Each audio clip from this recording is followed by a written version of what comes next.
একটা ডাব কাটতে গিয়ে যদি দিনের ক্যারেক্টার ডেভেলপমেন্ট হয়ে যায় তাহলে বুঝ নিন আমি আবার আমার ব্লগ নিয়ে হাজির। সকালে ঘুম থেকে উঠে সুইমিং করে ফিরেই ভাবলাম হেলদি গার্লেরা শুরু করি, তাই ডাব কাটতে গেলাম আর তারপরেই সকাল সকাল সর্বনাশ।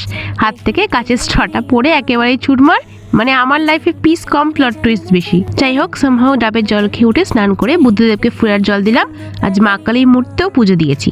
অনেস্টলি এই শান্ত মোমেন্টসগুলো আমার দিনের বেস্ট পার্ট। তারপর আজ এত খিদেই পেয়েছিল যে ব্রেকফাস্ট স্কিপ করে একদম সোজা লাঞ্চ খেয়ে এমন ঘুম দিলাম মনে হচ্ছিল আমি না আমার আত্মা রেস্ট নিচ্ছে। বিকেলে উঠে একটু ফল খেলাম, হেলদি হওয়ার অ্যাক্টিং কন্টিনিউ রাখতে হবে তো।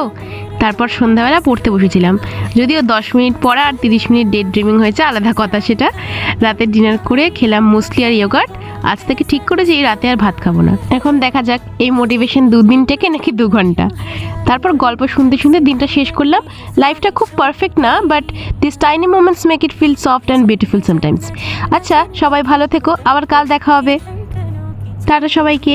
আর আমার এই ডেইলি কেওস সার্ভাইভ করতে দেখতে চাইলে ফলো করে রেখো, কে জানে কাল আবার কি ভাঙি।